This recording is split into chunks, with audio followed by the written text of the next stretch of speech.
This problem comes from 1.5, question number 5. It says to use U substitution to compute the following indefinite interval. So when doing this, you will need to identify two things, U and du. So let's write that here. And you have to choose the U, and whatever you choose for U, the derivative is du.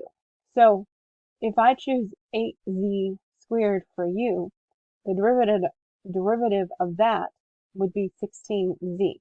And that wouldn't help us get rid of this thing in the center here. So if I choose instead U to be this part, so let's write that, 5z cubed minus 3.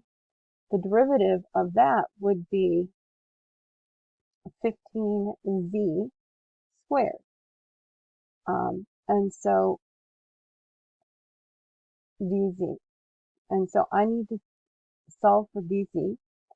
And dz, I'll divide both sides by 15z squared. And that will allow me to get rid of this portion. So let's rewrite this.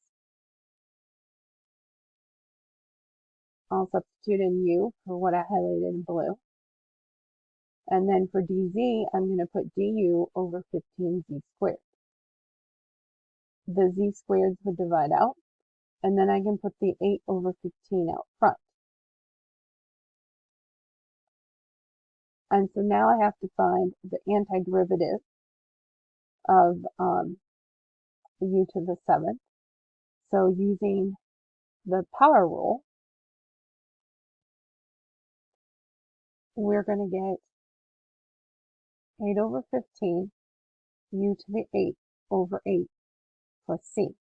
And then the 8 will divide out, and so I end up with u over 8, u to the 8th power, divided by 15 plus c.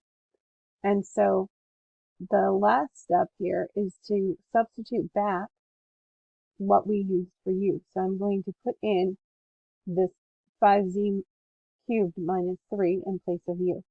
So I will have 5z cubed minus 3 raised to the 8th power over 15 plus c.